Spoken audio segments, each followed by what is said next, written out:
Hello guys, ito gagawa uli ako ng aking part 2 kasi kanina naputol yon dahil may tumawag kasi yon kaya naputol.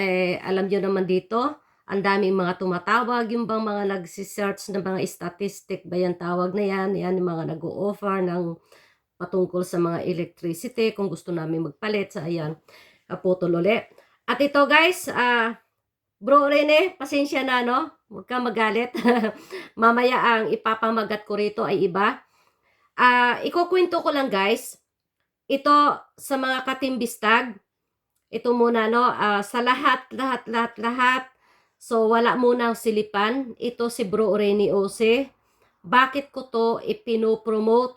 Bakit ko to isinisigaw? Mga kapatid, o sa dito sa mapadalaw dito, Rene Ose, RENE-OC, ganyan din sa kanya Facebook. Siya po talaga ay sobrang pinopromote ko po. Number 1, siya po ay talagang sobrang matulungin. Number 2, kahit siya ay may kapansanan, siya ay PWD, hindi alintana sa kanya, talagang grabe po ang sumusuport. Guys, hindi po ako sumisip-sip sa taong ito, ipagpaumanhin nyo. Wala po ako, hindi ako sumisip-sip dahil ako ang tao, hindi po talaga ako bolero. So kung talagang pag nakikitaan kita ng kahit anong bagay, talagang kahit hindi mo alam, ipo-promote kita. Kung talagang may nakita ako sa inyo na talagang yung kahanga-hanga. So number 3, siya po ay ating katimbistag. Hindi lang dahil siya ay katim, kaya ako siya gustong pagsisigawan.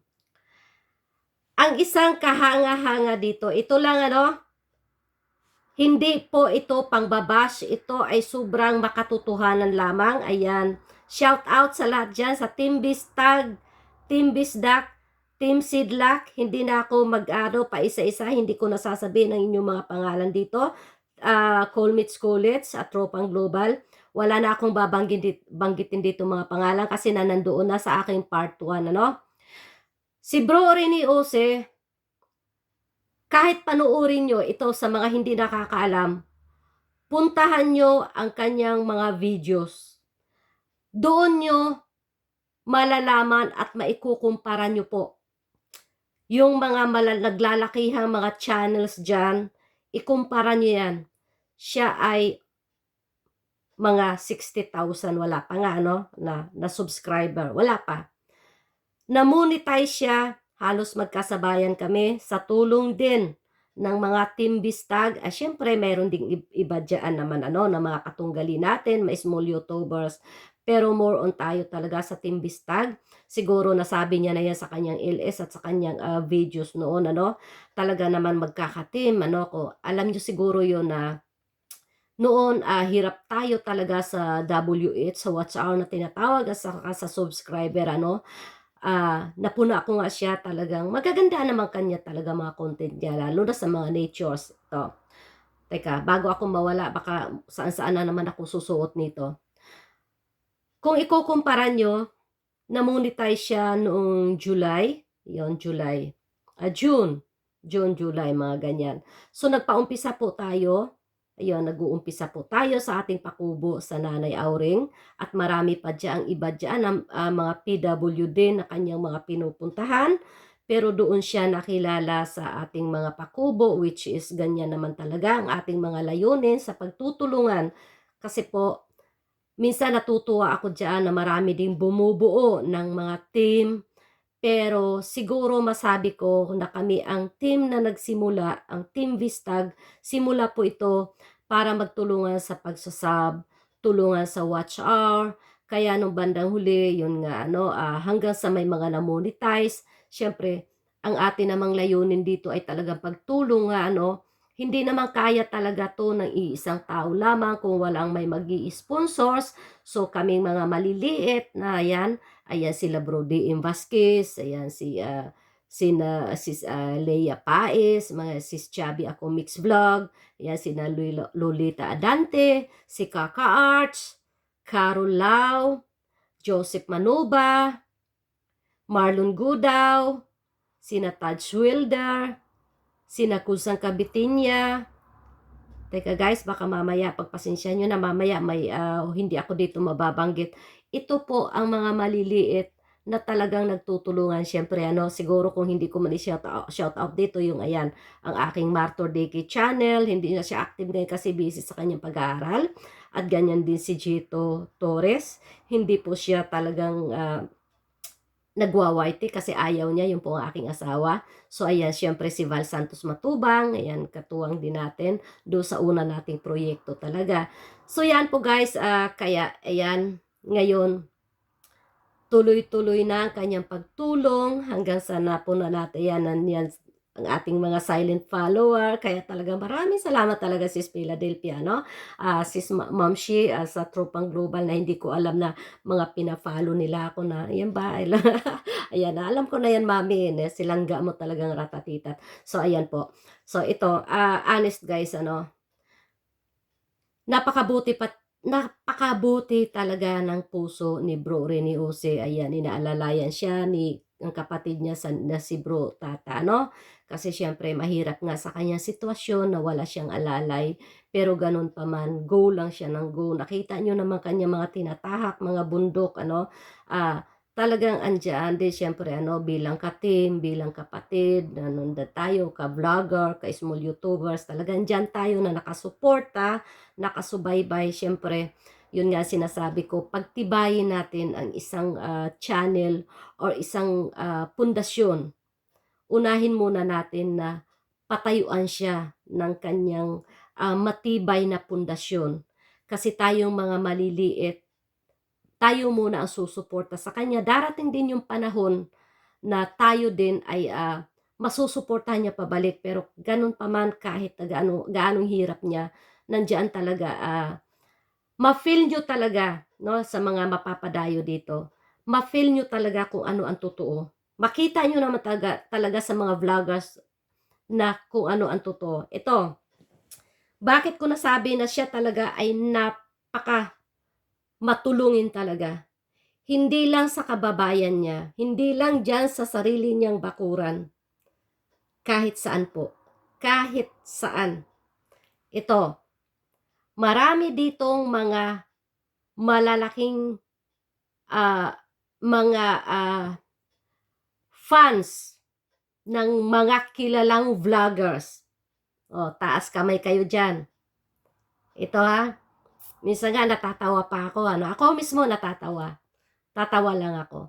Kasi sobrang fanatic sa vlogger na yon. Sobra talaga.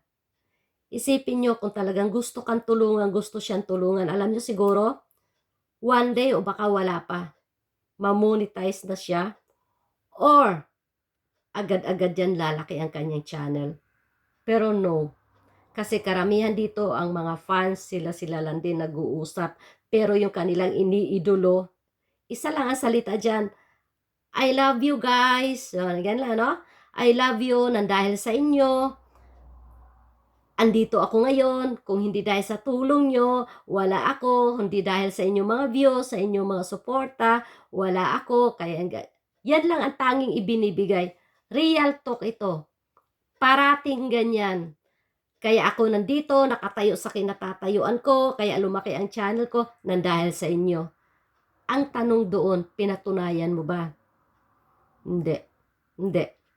Bakit ko alam? Mismo ako guys, alam nyo ba? Example lang si Jonalisa. Pangalawa si Chela. Marami na akong, syempre nga inaamin ko naman kung iisa lang ang susuportahan natin, malamang makayanan natin yan. Pero, hindi ganun kadali. Hindi ganun kadali. Kasi hindi man talaga tayo mayaman, Hindi ikumpara dito sa mga malalaking channel. Mayayaman na po sila. Marami po talaga silang kinikita. Kaya nila. At plus pa, kung milyones na kanila o kaya ilang hundreds thousand na, ganyan din karami ang kanilang mga sponsors. Kaya ibig sabihin, napakadali talaga para sa kanila ang tumulong. Pero hindi.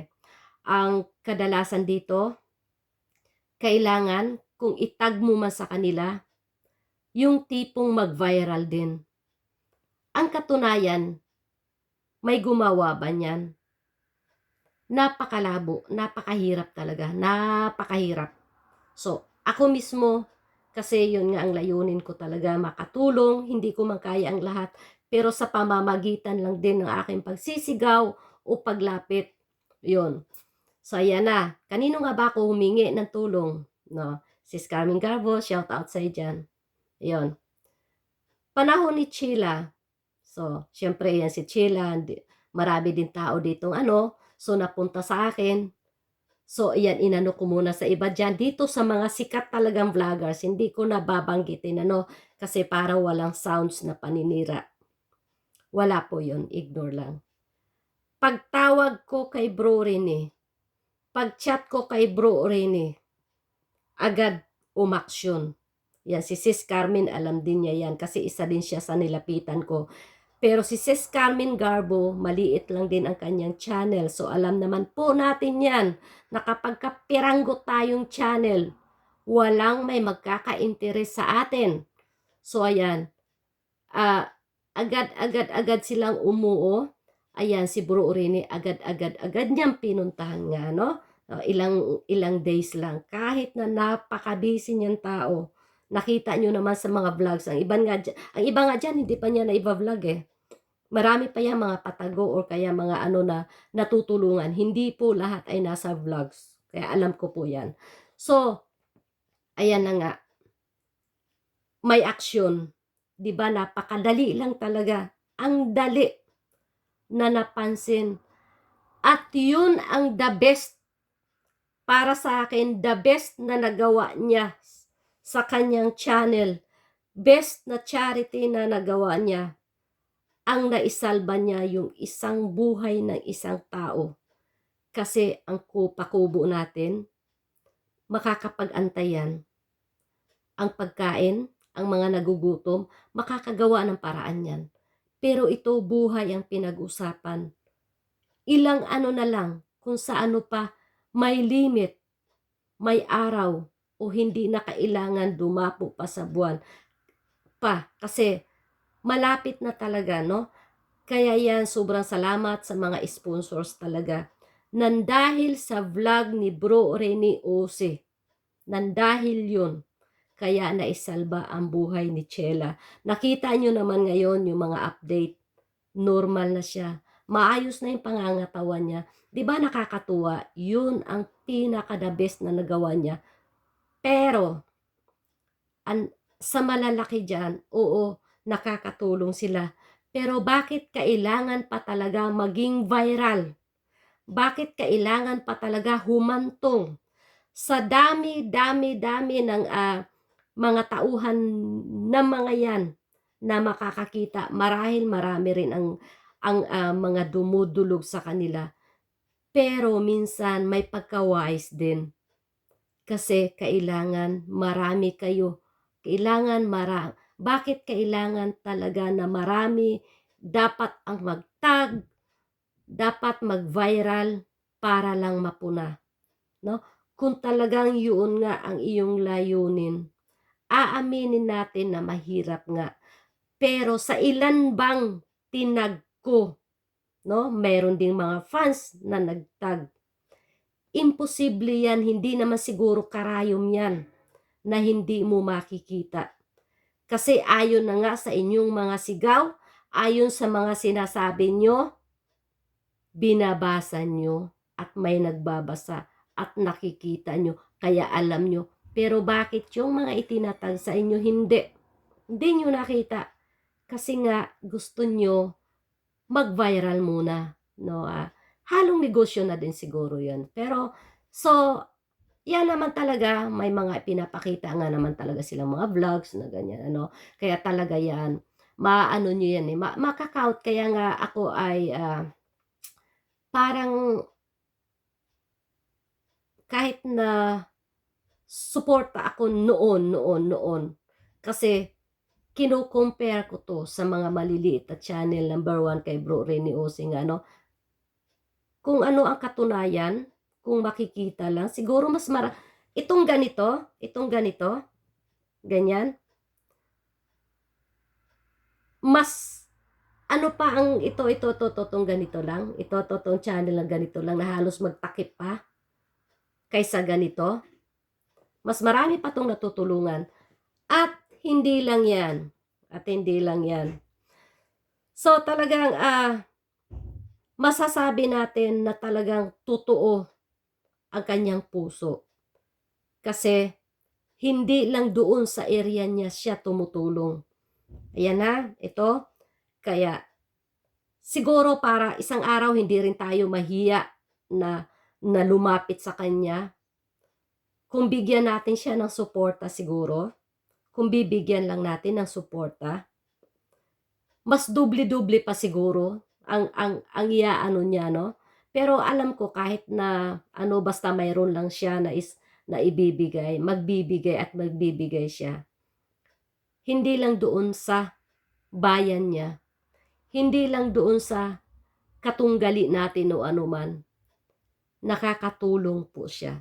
Tumutulong po siya. Yun po. Pero syempre, yun, kasi nga lagi nating kausap, nag-uusap, nag-aano.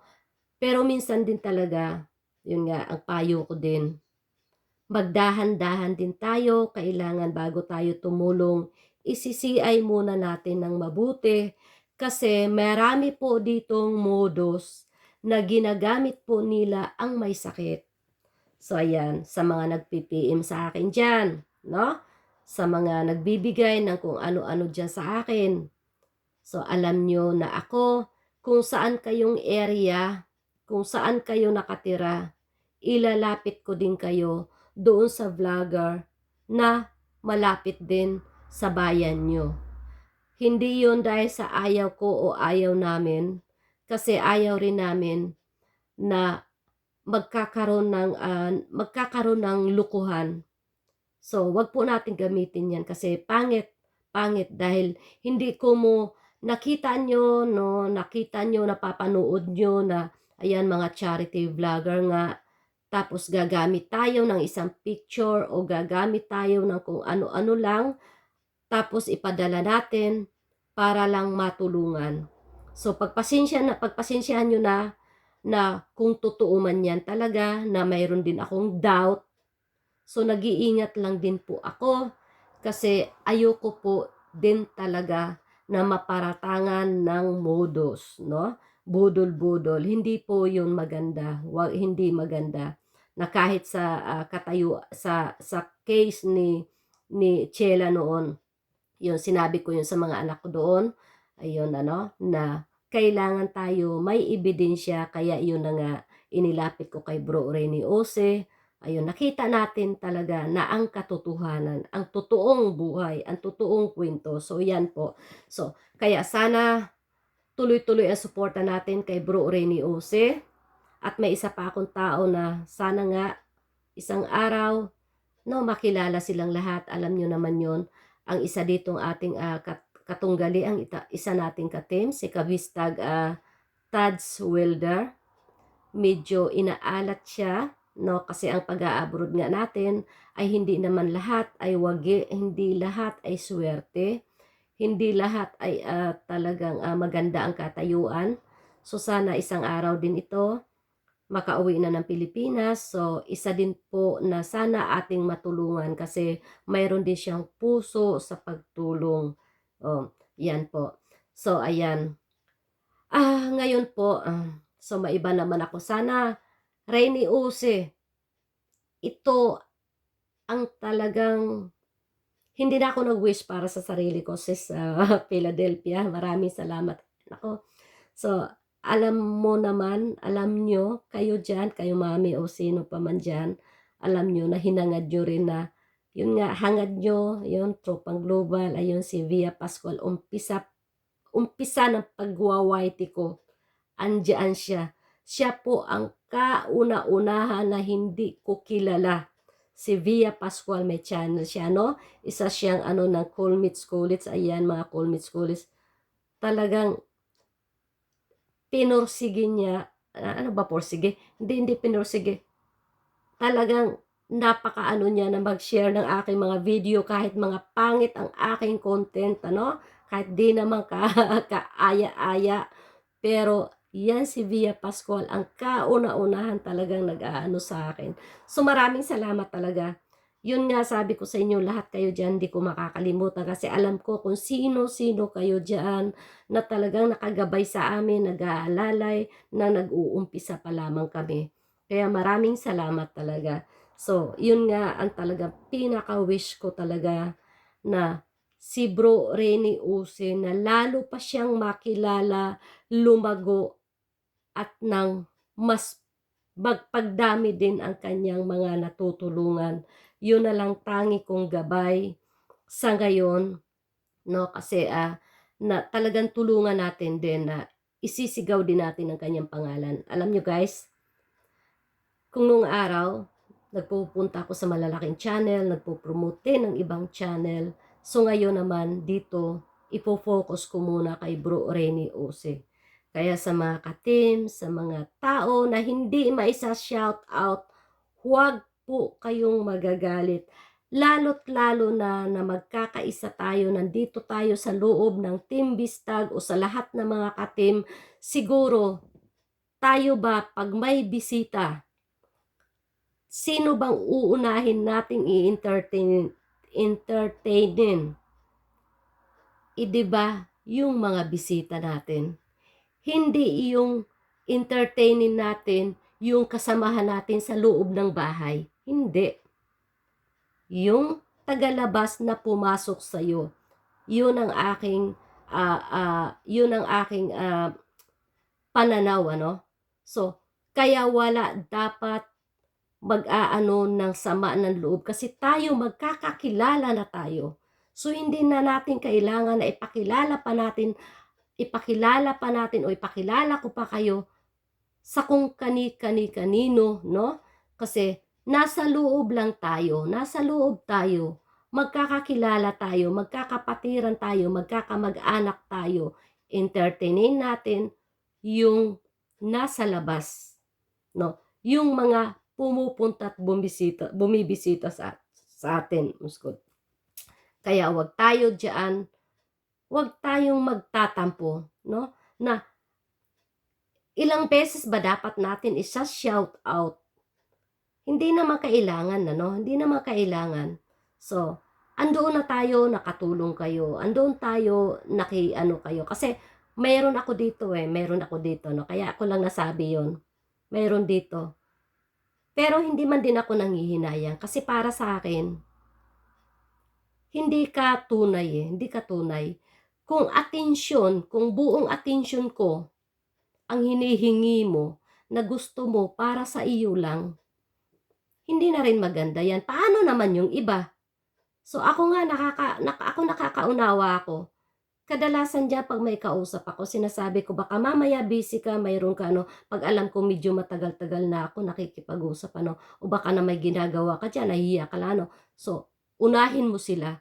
Pag sinabi na yan, may tumawag, may unahin mo sila. Kasi ako nandito lang ako, anytime pwede nyo akong puntahan, anytime pwede ko kayong So, ganyan po guys. So, ito na sa aking part 2 ito, yung aking pangako na sakit-sakit. Alam nyo guys, ilang araw na talaga ako na alam nyo kanina, halos hindi na talaga ako makabangon. Kahapon pa talaga. Pero mayroon akong obligasyon na kailangan kong gampanan talaga. Kaya hindi maaari na hihiga lang ako maghapon. Pero ngayon talaga, hindi kaya ng katawan ko. Kaya kinansil ko. Ito yung mga ko, cancel muna ngayon sa araw na to. Ayun. Kasi talagang sobrang sakit talaga.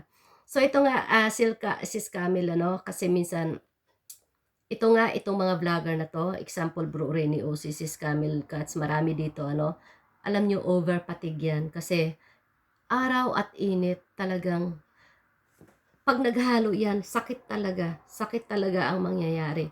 Kahit sabihin na natin na gaano man tayo ka-energetic, talagang bumabagsak ang ating katawan. Ako, sa totoo lang talaga ako nung araw, 24/7, sa ilang taon yun, na talagang kayod marino talaga kung anuin pa. Yun, siningil din. So, ito lang Sis Camel kasi sabi mo Ito paigsiin ko lang kasi medyo na naman, baka hindi na ako umabot dito. Ito lang last na 'to, hindi ko na muna i-ano yung sa isusunod ko lang siguro yung aking mga karanasan kung ba't ako nagkasakit. Yun nga, alam niyo naman, nasasabi ko yan, may sakit talaga ako sa balikat ano. Kasi ito guys, ang mga pumupunta sa psychologist, sa psychiatrist, ano bang tawag diyan, hindi naman nangangahulugan na may ano ka, na may sira ang ulo mo, hindi po gano'n. Kasi ang ating katawan, hindi lang dahil sa physical, hard work ano, nagkakaroon ng sakit. Mental din minsan ano, yun. So, kaya yan, nagdudulot din ng sakit ng katawan yan o mga sakit-sakit nga natin ano. Sana guys maayos yung aking pagkakapaliwanag ano. So lately nga nandoon ako sa, 'di ba nakita niyo naman na inano ko rin yun, pinost ko nga din yata yung picture-picture na yon. So, kasi, may ano tayo, maintain o anong tawag niyan, regular yung ating check-up nga, ayun. So, doon parang napagtanto ko na alam niyo minsan 'di ba, minsan nga in denial tayo sa ating sarili ano, mas mahusay, mas magaling pa tayo sa doktor ano, 'di ba yun ang minsan na, doktor lang 'yan. Kung sa atin ano, sasabihin lang natin 'yan, kunwari lang 'yan para lang kumita ano, kaya gusto lang pabalik-balik mga gano'n. Pero dito libre lahat. So, hindi po 'yan ang purpose nila kung bakit ka laging tinatawag nila. So, ito, yung sinasabi ko na may kinalaman din 'yun ng ating pagkabata. Kasi nga dito, ito, hi sis Lola de. Ito kasi pagka dito may sakit ka talaga na kung ano, tapos ayun papunta ka na talaga sa kung ano-ano 'no. So nandoon ako sa lahat ng mga klase, mga check-up na 'yan. So awa ng Diyos, wala akong ano sa puso ko, nawala 'no. Yun nga tiningnan din kasi minsan yung may mga sakit ka sa colon, mga gano'n. So wala din, awa ng Diyos, ayan na. So marami kasi yung minsan may time na yung dibdib ko minsan bigla na lang ako magkakaroon ng cramp 'no, na mapapagano'n ka sa sobrang sakit talaga, grabe talaga ang sakit. Yun nga sabi ng doktor, buti na lang hindi ako malaki, mataba. Kasi yun daw talagang minsan nako-confine confine ang mga ganyan. So yan po, nagkaroon ako ng ganyan kaya nga ako ay, yun tiningnan nga, so awa ng Diyos wala naman. Sasabi ay gawa ng mga muscle, mga gano'n. So dito na nga yata ako sa punto na yon, ayun. Minsan talaga napakahirap nga 'no, napakahirap. So, in denial pa rin ako sa aking sarili. Alam niyo naman pagka sanay tayo sa trabaho 'no, sanay sanay tayo sa talagang trabaho, minsan ipakita natin na matapang tayo, matapang ang ating panglabas, hindi totoo 'yan. Kaya minsan sa sobrang, pag-aano ko, pagpapakita na wala lang, mga gano'n ano. So, ang iritasyon na minsan makakaano pa yun sa asawa mo, sa pamilya mo, ganyan, eh, bigla ka na lang bubulyaw kasi hindi mo masasabi mo kasi ayoko yung daing ng daing. Kaya minsan sa ayos ng ano, minsan maayos ang aking kausap na puro ba ako negative, na minsan nandiyan na talagang pagka-negative kasi dumarating ang time na talagang ang sakit-sakit ano. So, hindi mo 'pag sinabi mo yun para bang minsan maaano ka lang sa sarili mo kahit hindi mo sinasadya 'yan, hindi ko sinasadya 'yan, 'no. Pero nare-realize ko rin na mali ako. Yung pagkatapos niyan alam kong mali ako. So 'yan, sinasabi ko 'yan siyempre mas maganda talaga na sasabihin natin may isang tao talaga na pagsasabihan natin yung taong yun na nakakaunawa sa atin. So sino nga ba 'yan? Yun lang ating doktor o yung nag-a-assist sa atin na may psychologist, mga psychologist mga ba 'yan. So doon ano talaga kasi tanungin din nila kung ano ang background natin nung kabataan. So yun siyempre ano, siguro sa'kin sinabi ko lang normal ang aking pagkabata. Nanggaling ako sa normal na pamilya 'no. So yun, ano ang mga naranasan natin. Siyempre ako naman sinasabi ko yung totoo. Ang pananakit ng magulang sa amin ay normal lamang 'yan. Sa amin ay part 'yan ng disiplina. Kaya nga kami siguro yung disiplinang yun, siyempre tayo din mag-aano sa sarili natin, yung disiplina na yun nagdulot din ng maganda na hindi tayo napariwara o hindi napapariwara yung aming buhay, kaya okey lang din 'yan. So ayan, kung sino mga nagiging kasama mo sa buhay mo, kung ano ay yung mga dahilan, kaya ayun po guys.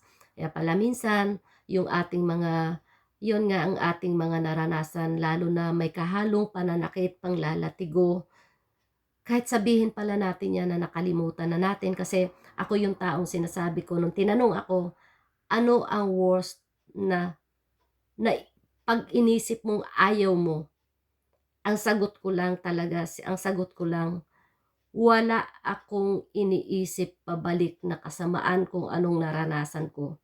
Kasi yon parte lang yan ng pagdidisiplina. Sa akin wala yan, kasi hindi naman ako ang taong marunong talaga magtanim ng sama ng loob, kasi alam ko yun na ganyan talaga, wala tayong magawa, kultura namin yan, no? Yaan ang kultura namin. So merong minsan mayroong magulang na hindi nananakit, pero may magulang din na nananakit. So yun, so kaya hindi iyan naging ano sa akin, yung hindi yung naging ano talaga. Siyempre as a bata, doon di pa natin maunawaan ang lahat. May galit ka talaga na namumuo sa utak mo, no? So yun po. Ayan. So, yun pala ang sabi, akala lang natin ay wala yan, wala, no? Akala lang natin nakalimutan na natin. Pero yun pala, ano yun, nasa katawan na natin yan na hindi makalabas-labas, no?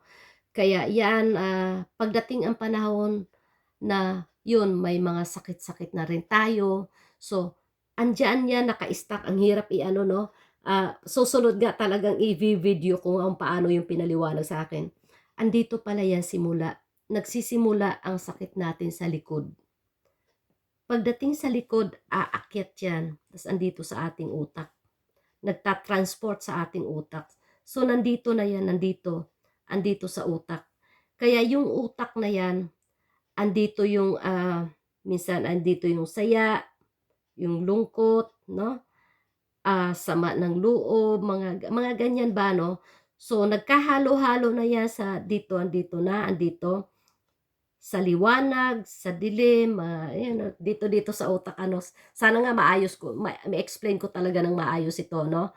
So, ayan na, nanggaling dito sa atin, itatransport niya dito, pababa, paikot-ikot. Kaya yun ang nagiging dahilan ng ating mga sakit-sakit, na kahit sabihin natin na hindi man ako nagtatrabaho ng mabigat, bakit ako may sakit? Bakit nagkakaganon? Yun pala isang dahilan yan. Kaya sana sa susunod, makuha ko yun talaga yun talagang magandang ano ba yung paliwanag, kasi baka maguluhan kayo. So ito ay yun lang sa aking naalala, kasi may time talaga, no? May time, ayun nga, yung dito nga sa utak natin, yung ating memory. Napakatalas ng aking memory, pero yung ngayon minsan bigla